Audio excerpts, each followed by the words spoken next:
some of your knowledge about AI and some of the considerations that we could take on board as learning advisors. And thanks so much, Kara, for sharing this with us. So I hand it over to you. Great, thank you. I'll just share my screen here.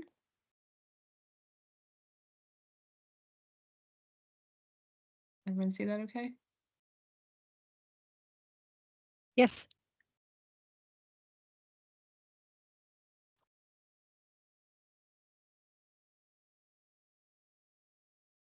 All right. Hello, everyone. Kia ora. So I will say it's been about a little over 2 years since I was a practicing learning advisor. I've been on secondment from MIT to Pukenga head office, where I've been doing some different roles there. But I am avidly following what's happening in the AI and education space elsewhere, especially LinkedIn and other places online. And I'm really interested in how this is going to affect education. And so I would like to share with you some guidance on using and advising on AI tools, and you'll have more recent direct experience than I do. I have helped kind of some friends and family more informally with generative AI tools, and I know it can be a really challenging area. So I'm hoping to share some resources with you, and then I'd also really love your feedback, and at the end I'll show you a kind of draft guidance infographic thing that I'm working on. I'd love your feedback on how we can make more useful things to help us in the education space. Okay, so I'll do a quick overview, first of all, of kind of where we're at. I'm not sure how familiar everyone is with the generative AI landscape. I'll just go over some of the tools and kind of what it looks like if you're not quite as familiar. I'll talk about AI detectors, which have been a really hot topic in education, and some of the research on those. And then I'll move into looking at some guides and resources that I think are useful. So some of them I've made, and then some of them are from other educators that I'm following online that I think are good resources that have been generating a lot of interest online. And then I'll talk at the end about the little guide that I was thinking of after I presented on this at the Unitech Learning Advisor Hui in December. Okay, so where are we at with generative AI? So we've had AI, artificial intelligence, for quite some time now, but it's really moved into the kind of public conversation space with the launch of ChatGPT in late 2022. So it's been over a year now. It really gained steam last year and started hitting the media. And definitely, I think education was one of the first frontiers that it was affecting. A lot of people outside of education don't even really know it's a thing, but I think that will change over time. So ChatGPT is probably the most well known. There's also the competitors that have come in. So Microsoft, some of them have changed their names a lot, so just be aware. There's Copilot, so Microsoft Copilot. Now that's going to be built into all of their Microsoft products. For now, it has to be an extra paid subscription, so I'm not sure if any of you have access to the paid version of that with your 365 subscription, but their plan is to essentially integrate generative AI into all of their Microsoft products, and eventually it'll probably just be seamless and you won't even really realize. And then Google has come out with their own version. It used to be called Bard. Now they've changed it to being called Gemini, and this runs on a different AI model than the Microsoft and the ChatGPT ones.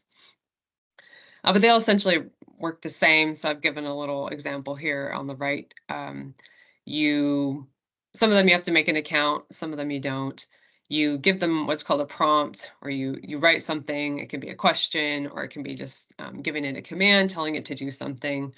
So here's an example of a ChatGPT. So you might write a prompt that says you're a teaching assistant. You want to help students in a first-year undergraduate university course with their essay writing.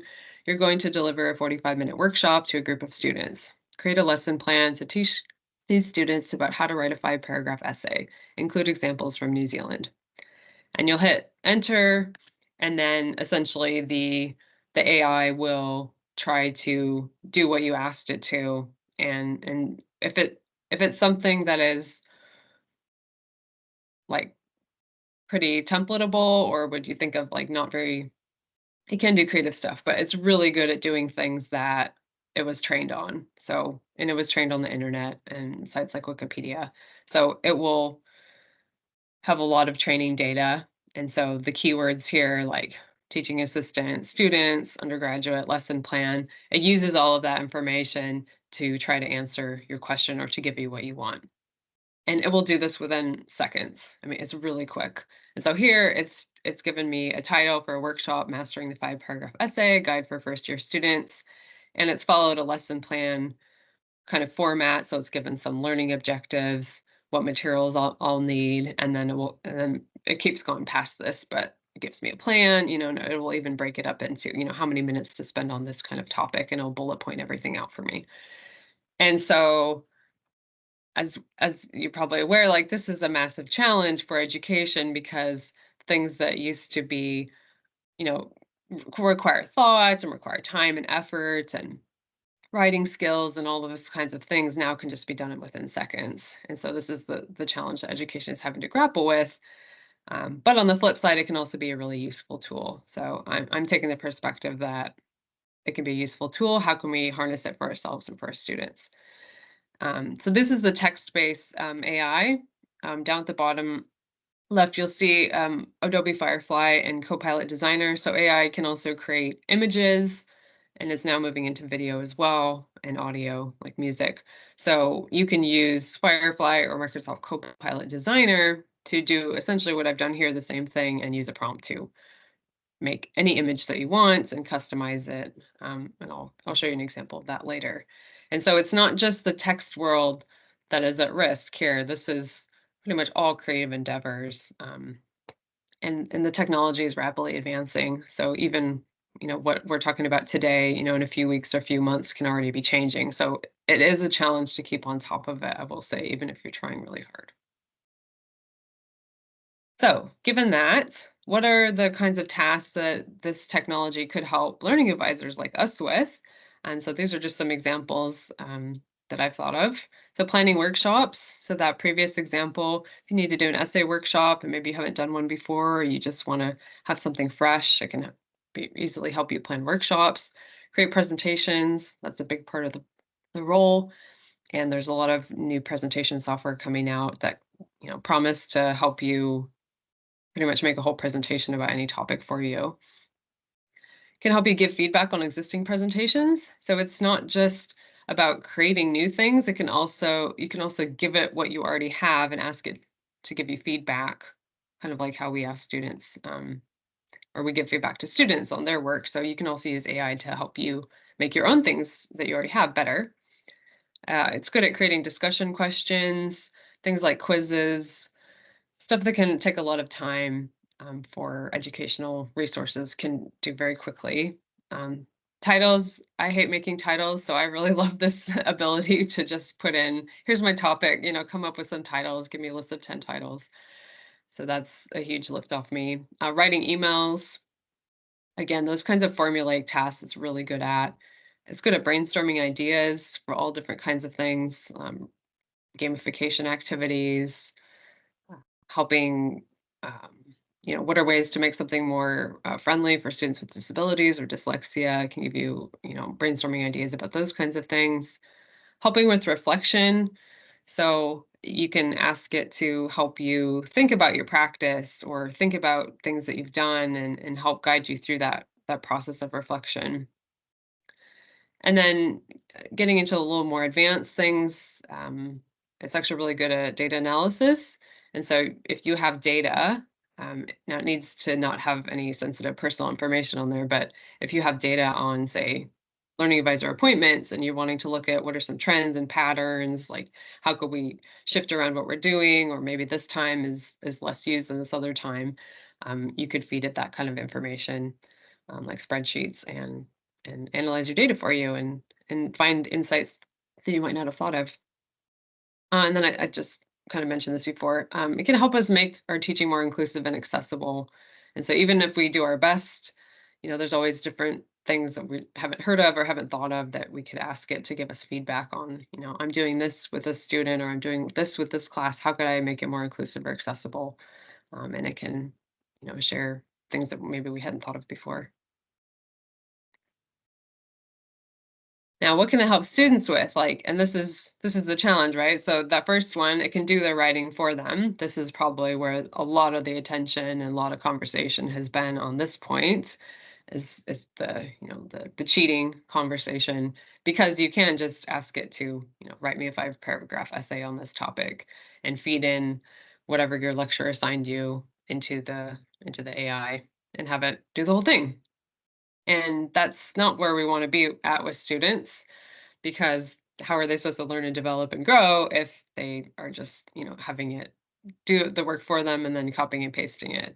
And so outside of that, how can we use it in a way that doesn't shortcut their learning? So here's some other examples that I think are ways that hopefully we could move toward. So acting as a personal virtual tutor to aid their learning 24/7. Now, of course, this also possibly feels threatening to us because it might seem like it's going to now do the work that we do. Um, and that's a valid concern. And I think we need to address, what we can bring that the AI doesn't. But this is something that could really help students that, need to access support outside of business hours or don't feel comfortable coming in to ask a certain question. And and the AI can actually act as a learning partner with them, and instead of just telling them the answer, can actually walk them through, here's a problem, let's work through it together and help them learn. It can help them with things like grammar, punctuation. A lot of students are already using Grammarly. This is kind of just another form of Grammarly, helping them with their style, helping them make suggestions on their writing. Again, asking the AI for feedback on something they've written, and then using that to help improve their drafts. I could give them feedback on presentations. A lot of students struggle with, how do I make this presentation? How do I make it look good? How do I conform to these assignment guidelines? AI could help give them feedback in that area. It can create custom images and videos. So part of the issue now, this is still going through legal systems, but AI images are not copywritten. And so there's no concern about violating copyright if they're using an image that they've created with a generative AI image creator. And it, unless somebody asks them to, it doesn't necessarily have to be cited because um, it's been made by a machine. Summarizing journal article abstracts or articles or coming up with the key points. I've used this a couple times to help students that were, journal articles sometimes really have heavy on the jargon, heavy on the academic language, hard for especially lower level students to understand, even hard for us to understand sometimes too. So just copying and pasting a journal article abstract and asking it to kind of rephrase in simpler language can go a long way to helping them see if the article is even, useful for them to continue and try to read. AI is good at explaining terms and concepts in more basic ways for them. Again, that's kind of something that we often do, and the AI can also do, define this, like explain this to me like I'm a 5-year-old, like it can really help break down a lot of the complex language and academic jargon that they can struggle with. It can do other more general study skills tasks like helping them, structure something, structure an assignment, help them with their time management skills, help them plan out an assignment ahead of time. Virtually limitless what it can do in terms of those kinds of tasks. I've mentioned the data analysis portion. Now, sometimes you need to have a paid or more upgraded version of an AI to do the more advanced data analysis, like ChatGPT. But this is really, really incredible what it can do, like uploading a spreadsheet and asking it to, make graphs, make charts, like analyze the data. Writing emails or messages to lecturers or tutors. Some students really struggle with, how do I write a professional email? How do I say this in a way that's, not offensive? Those kinds of things the AI could help them better communicate with their teaching staff. It can create and summarize video transcripts. So I think YouTube has become a bigger teaching resource in recent years. And sometimes you just don't have time to watch a 30-minute YouTube video. And so being able to download the transcript and have the AI create a summary of it for you can be useful for students, but also for us. And we've already had text-to-speech features, but the AI are starting to integrate more of those in, so you don't necessarily have to type out your prompt. You can use text-to-speech and just, ask it to do something for you. So we're moving more into them becoming the kind of virtual assistants that we've probably seen on television and movies. And then again, can also help them with reflection. So it's not useful for the AI to do the reflection for them because the AI is not sentient, and so the AI doesn't have anything to reflect on.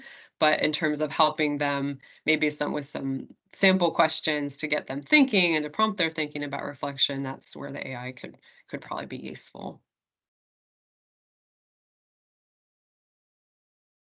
So AI detectors, hot topic. Everything I'm seeing online as the research is pretty clear that they don't work. And so really we're looking at an arms race. So trying to come up with AI detectors when AI itself was trained to imitate us as humans. So trying to see whether something was made by AI, well, it's going to sound like humans because it was trained on human content. And so it's really a losing battle, and the tech gets more and more sophisticated all the time. So here's an example of a study that came out last year where they looked at several different AI detection tools, and I've just pulled out the highlights here in their conclusion. Detection tools for AI-generated text do fail. They're neither accurate nor reliable. All of them scored below 80% accuracy, and only 5 of them scored over 70%. So most of them were, under 70% accuracy. In general, they've been found to diagnose human-written documents as AI-generated, which is a false positive, and often diagnose AI-generated text as human-written, which is false negative. This paper exposes serious limitations of the state-of-the-art, so-called state-of-the-art AI-generated text detection tools and their unsuitability for use as evidence of academic misconduct. Our findings do not confirm the claims presented by the systems. They too often present false positives and false negatives. Moreover, it's too easy to game the systems by using paraphrasing tools or machine translation. Therefore, our conclusion is that the systems we tested should not be used in academic settings. And then they go on to say, our findings strongly suggest that this, quote, easy solution for detection of AI-generated text does not, and maybe even could not exist. Therefore, rather than focusing on detection strategies, educators continue to need to focus on preventive measures and continue to rethink academic assessment strategies. Written assessment should focus on the process of development of student skills rather than the final product. And so this is similar to other research that's coming out.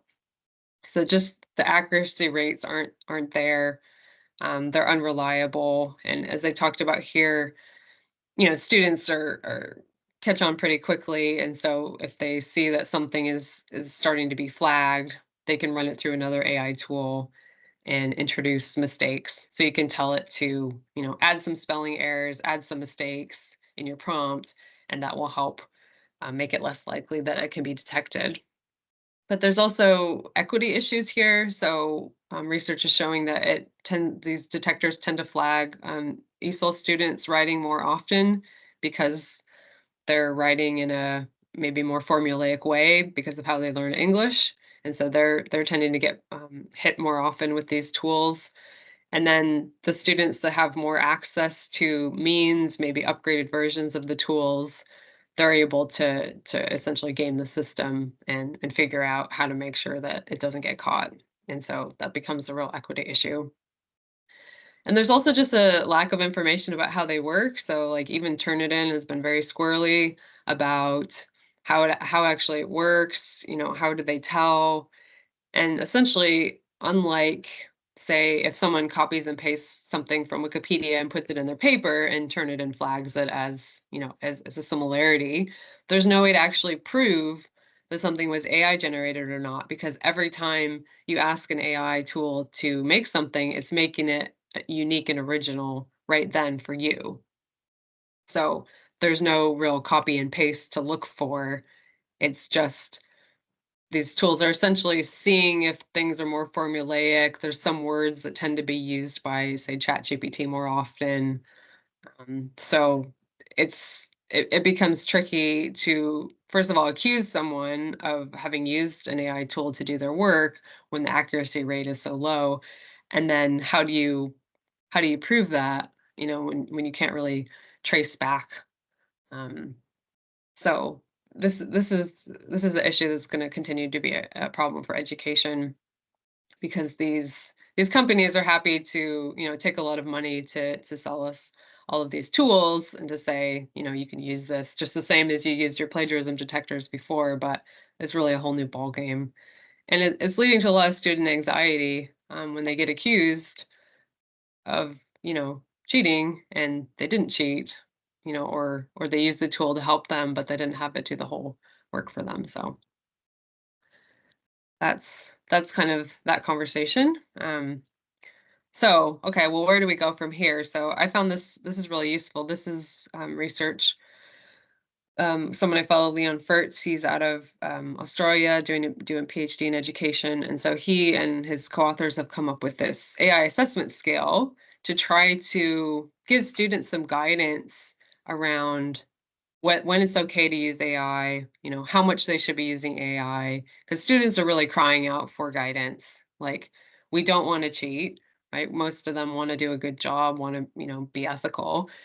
But when the teachers aren't giving them much help, it's hard for them to know. So this is like a kind of a traffic light system. So at the bottom end, we have one, which is no AI. So this is the teachers saying, we really want to have the assessment done with no AI assistance. And so this maybe is something that would have to be done in class, is the only way to kind of, keep that true. Then as we move up the scale, AI could be used for things like brainstorming or structuring or idea generation, but not for actually making something that's in the final work that the student submits. And then maybe the teacher's okay with AI being used to help, give feedback or improvements, but not actually making the content. So more of a kind of a Grammarly kind of style here. And then moving into the green, number 4, is that AI could be used to complete some elements of the task, and then maybe the students would have to discuss or give commentary on the AI content. So this is really trying to get students to critically engage with AI. So you can use AI, but then you have to, evaluate it and show us that you're critically thinking and you're reviewing the results and you're not just like copying and pasting and accepting them. And then full AI at the end is more using it in a collaborative approach where the teacher really wants the student to use AI, and it doesn't matter kind of how much they used it or when they used it. The part of the assignment is them learning to use AI and to use it in a like responsible way. So this has been quite popular online, and I think for people that are looking for guidance, or if teachers are coming to us for asking, what should we do in this space, I think this kind of resource could be useful, for just helping them give some guidelines and boundaries for students, which could then help us know what the teacher has given us guidance that we could use this to help when we're advising students.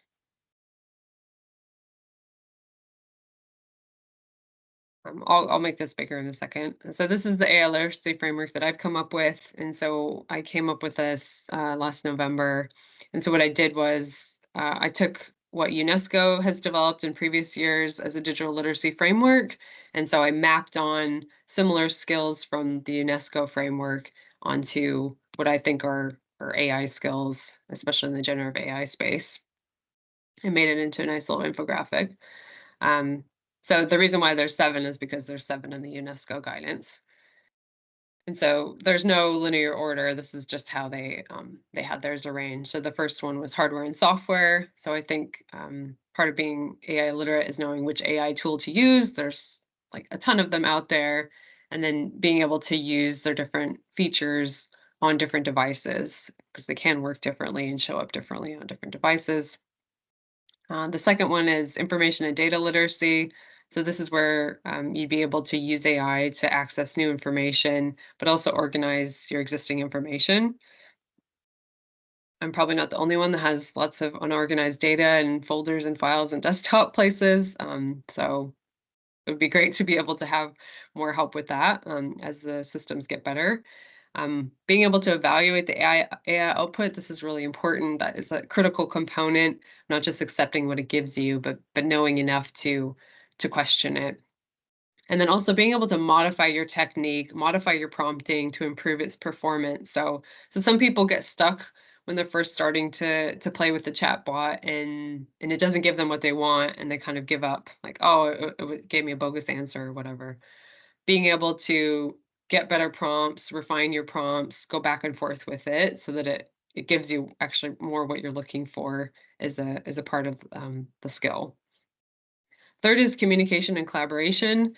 And so this is being able to converse with the AI systems and the chatbots. So they're meant to be chatted with. Chatbots are meant to be going back and forth, which is different than how we're probably used to using Google and search engines, or you ask it something or you type in some keywords and then you get a list of responses. Chatbots are really meant to go back and forth and to really refine and, and give it feedback about what you liked, what you didn't like. And so those require communication skills.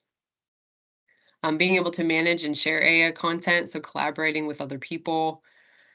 And then this is kind of the tricky issue that we're still in the gray zone here of determining whether you acknowledge that you've used AI, and if you want to acknowledge it, how do you acknowledge it? And so again, this is a really emerging space. Some people are choosing to be fully transparent anytime they use an AI tool. They're noting it somewhere. Other people are saying, "Well, I don't tell people when I use Google or when I use a grammar checker, so I don't feel like I need to tell when I'm using these other AI tools." I'm not sure where we'll end up there, but part of the conversation. And then, yeah, using AI in collaboration with others, whether you're working on like a group project or just using different tools and information, and maybe you have different boundaries and different expectations than people you're working with, so needing to be upfront and communicating about those ahead of time. Fourth is content creation. This is where all the buzz has been. They're using AI to create and personalize new content or adapt existing content. It's really good at the first one. It's not as good at the second one yet, but it will probably get there. And then understanding what are the legal and ethical issues. So a lot of artists and writers, some have been taking lawsuits out, are really, frustrated and angry that their information and their art and their writing has been used to train all these models, and they received no compensation for it and did not give permission. And and that's something that is going to be hashed out in the years to come about what's ethical here. And some of the models are more ethical than others. Safety is a big one. So knowing the risks and liabilities of AI tools. One of the concerns that I have is that people don't understand how they work, and so they're feeding information in there that has, personal identifiable information, people's names, any kind of personal sensitive data. Really not a good idea to be doing that, because, like with anything, you're not in control of the information once you put it in the tool.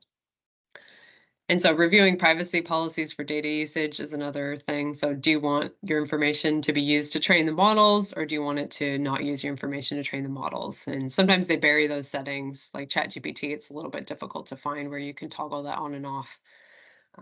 But you can, not let it train on your data. Managing risks to personal info and well-being.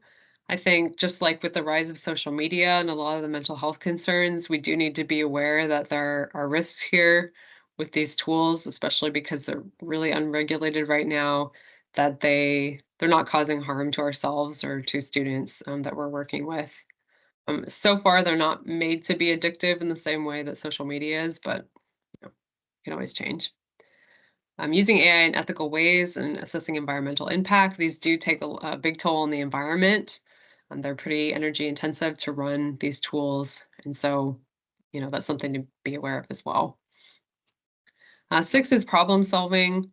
So again, this is kind of the higher order thinking that we really want to cultivate with students, like recognizing when there's errors or inconsistencies in what the AI is giving us.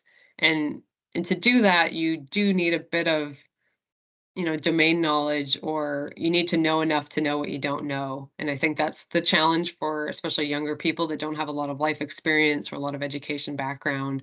They might not be able to tell when it's making things up or when there's errors in the content.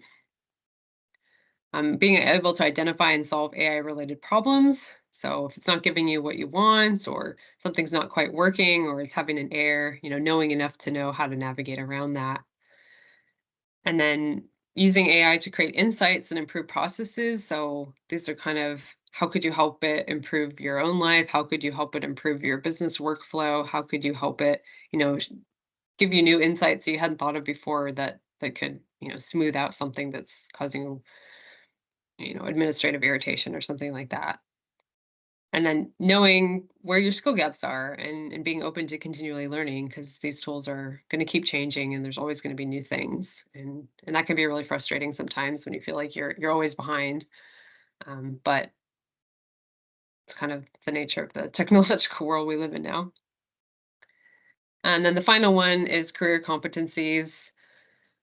And so this is being able to be literate enough to know how to use and customize AI tools in your specific field. So for us, this would be education, but our students might be moving out into, nursing, business, trades programs. And so, do they know enough where they can take that and combine that with their their subject knowledge? And so this is where I think the real power of AI can come from, is knowing enough for your own field and your own industry to be able to understand the content and analyze it, and look for those inconsistencies and see where you can actually use it to its best benefit. And so really that's the combining your industry expertise with your AI expertise and analysis is really where you can make a lot of productivity gains, and probably be more safe about your use of AI if it's in an area that you're well familiar with. Okay, so that's my AI literacy framework. This is a website, AI for Education, that I've been following that I think is really useful, aiforeducation.io. And they've been coming up with this, call it a prompt library. So essentially, it's a listing of different sample prompts that they have tested out, specifically for educators. And they have a whole list on here, and they've grouped them by things like administrative, assessment, communication, things just for students, lesson planning. And this is a really good place to start if you haven't done prompts before, or you're feeling stuck, or you just want some new ideas. So this is an example that I've used a couple times with people that I think is useful, like the "explain it to me like I'm 5" kind of prompt. So their example is telling the AI tool, "You're an expert teacher with excellent communication and interpersonal skills, particularly skilled in distilling and reframing complicated topics for specific audiences. Your task is to explain the concept of blank in simple terms so that my," put in your grade level and the topic or subject that you're teaching, "class can understand X concept or X example."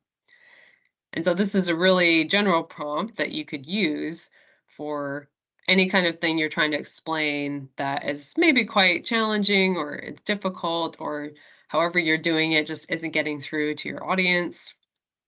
And so you could use this to help you, even sitting there with a student, let's have this try to explain it in a different way. And then, so they give an example prompt underneath it. So this is for a fifth grade science teacher who's trying to explain the concept of refraction of light in water. And then they give some additional strategies underneath their prompts. So ask the chatbot for activity ideas, or ask it to help you expand on the topic. So you could have students explore refraction and sound in water, create a dialogue or a script, gamification, all those kinds of things. So this is an example of one of the prompts from the prompt library. I think this is a useful tool if you're like us in the education field, and maybe just looking for ideas for how could I actually use this to help me as a learning advisor. So final point, and then we can maybe open it for discussion. So after the Unitech Hui in December, I was thinking, well, what's a way that we could maybe help learning advisors like think about when they're sitting down with a student. And so I was playing around with this little Kia framework. Know, inquire, advise.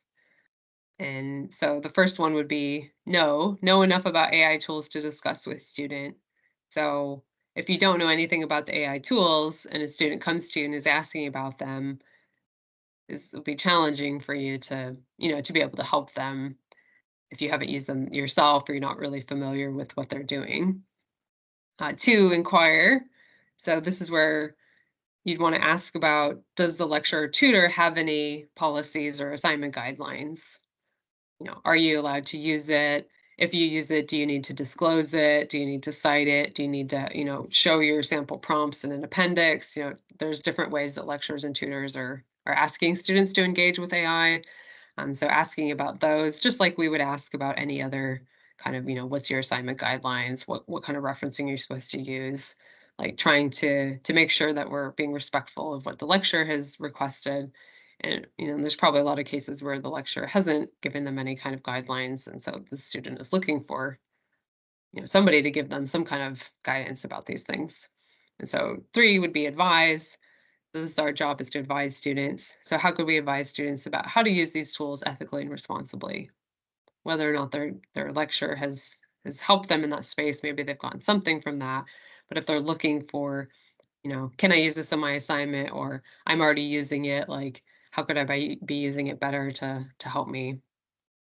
So this is a thought I had after, we were discussing this at the Hui. So I'd love your feedback on this. I try to make it New Zealand themed, and I used the image generator to come up with this Kia. Although it didn't quite do what I wanted, but I thought it was good enough and really cute. So yeah, that's where I'm at. Do you want to open it up for questions or feedback or conversation?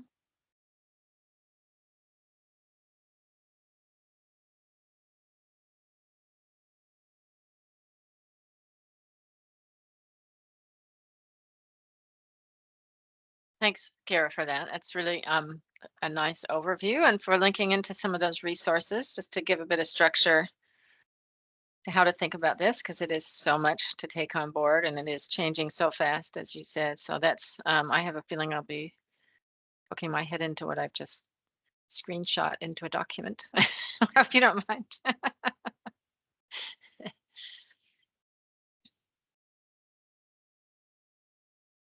Hi, Kara. Hi, everyone. I was quite interested in you talking about taking AI content and then using paraphrasing tools over the top.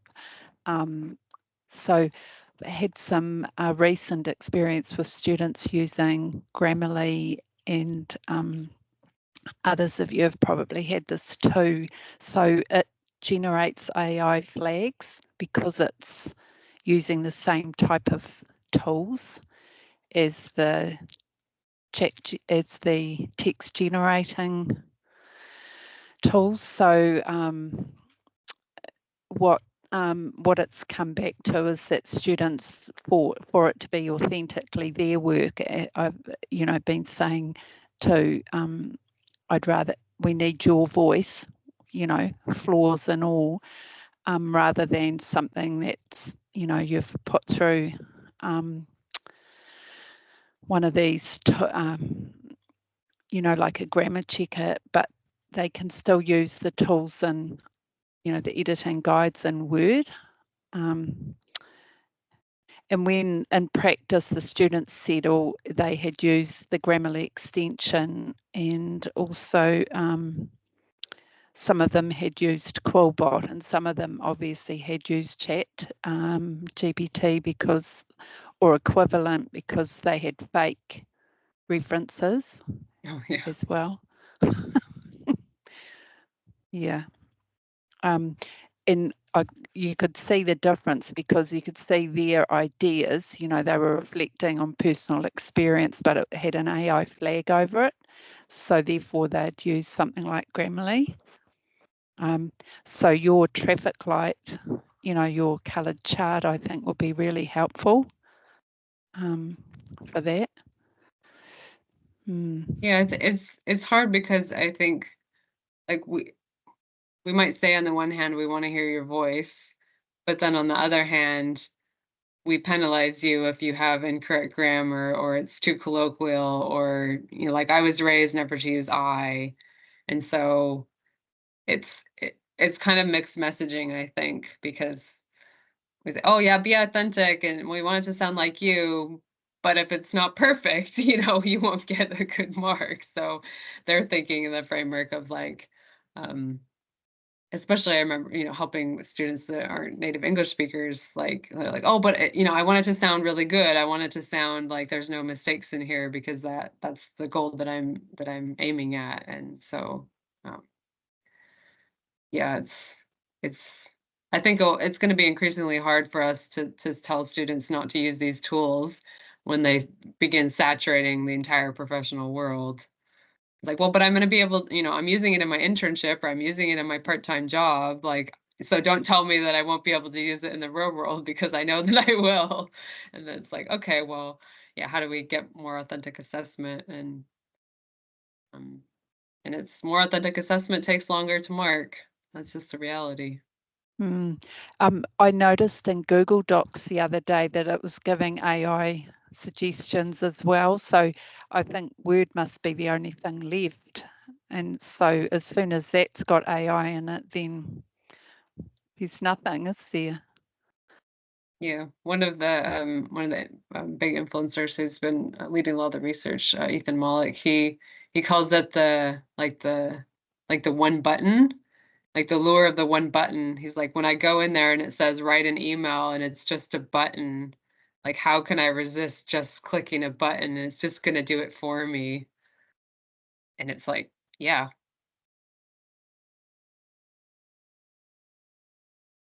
If we can't resist, how are we going to ask other people to, you know, like definitely don't use that button, students, because reasons.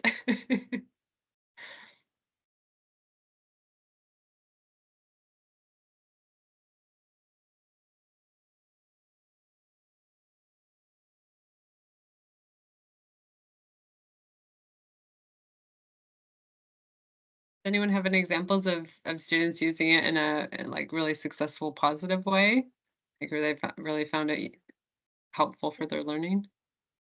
At least I had a couple of students coming in with assignments where they were specifically asked to use it and then to critique it afterwards. So like writing a lab report in engineering and then critiquing the report written with the AI and kind of reflecting on what are the important elements of a good lab report and how can you use AI to add to that, but also where are the limitations. And I thought that was a good learning experience. Getting familiar with the tool, but also getting like reflecting on where does it work and where do I have to be careful.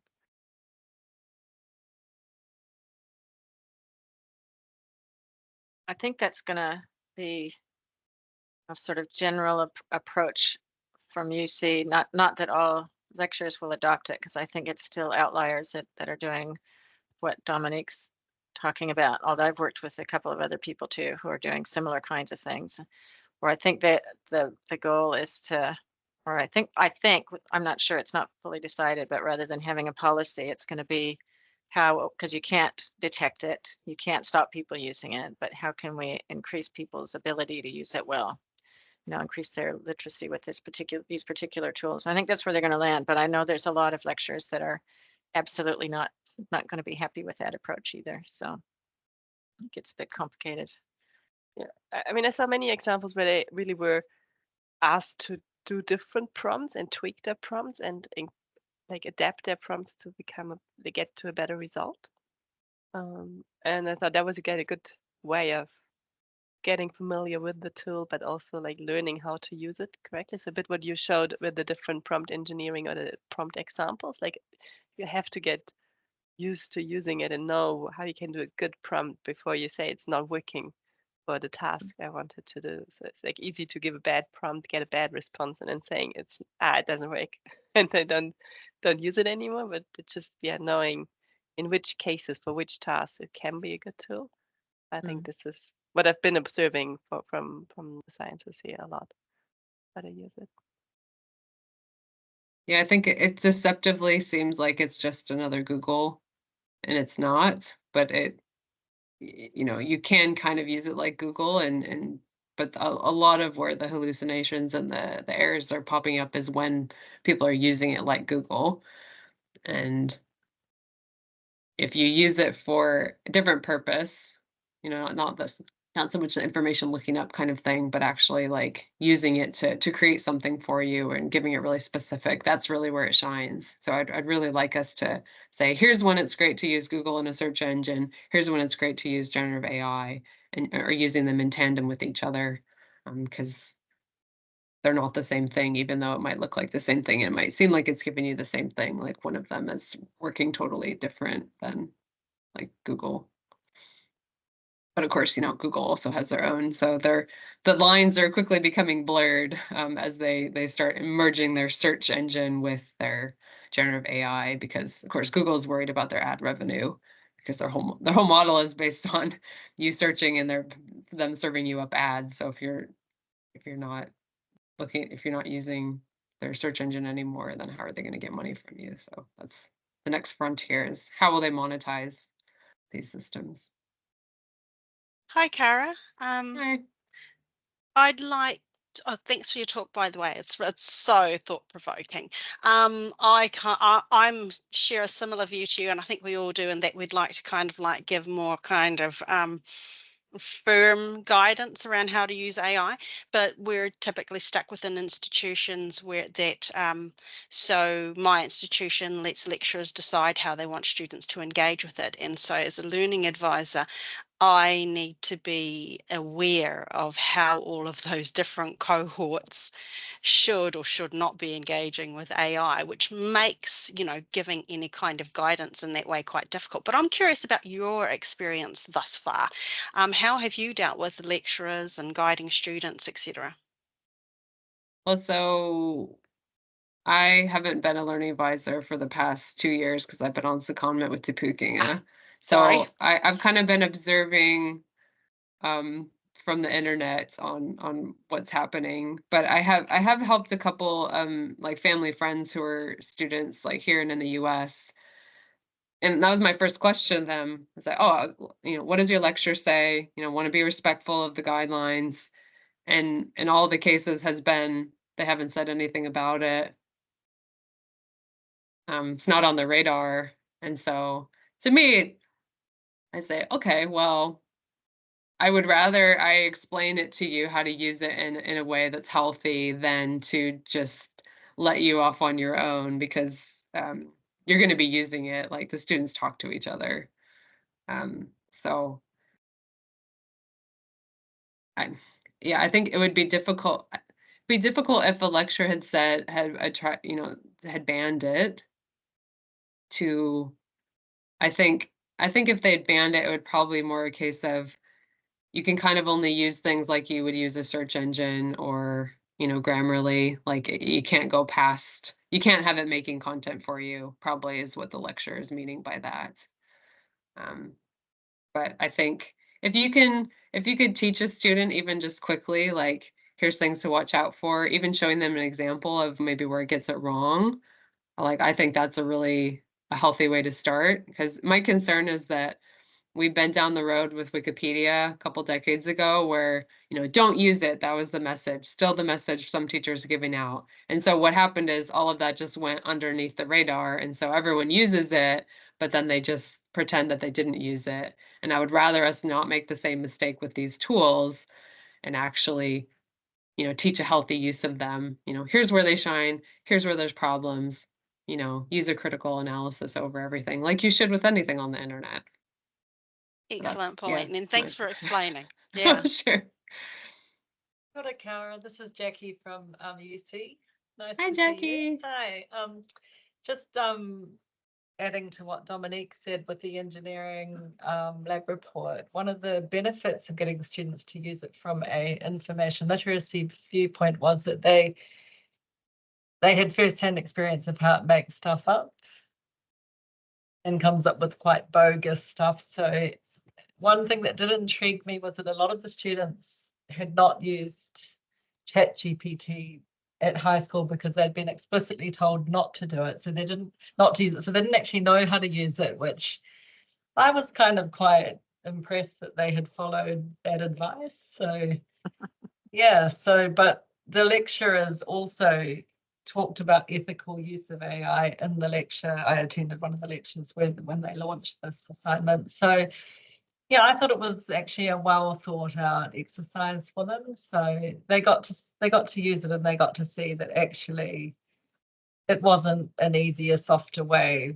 and that there were ethical issues involved with something that literally is making stuff up in part. Yeah, so it was, so thank you very much. I really enjoyed your presentation. I was a bit late. I'm sorry, I was at another meeting, but I will watch the recording. Lovely to see you again. Yeah, thanks. Yeah, I think being proactive about it is a great approach and much better than pretending it's not, pretending it's going to go away or pretending that they're not going to use it. I think they will use it, and I would love for us and lecturers to be taking the lead and helping them use it in a good way rather than, trying to use the fear mongering. Because some students have been wrongly accused of using it and then really damages their relationship with education and their educators. They feel threatened. Like anytime they submit anything written, it's a game of, are they going to believe me or not? And that's not a great atmosphere to have for anyone going into education. But I do agree, it shouldn't really be on individual people to be, helping in the space, but a lot of the times it does fall to us as learning advisors to, to help out with these things. So I hope that we'll all care enough to be informed, even just to know enough to advise a little bit and point them in the right direction for more information where they can go to upskill.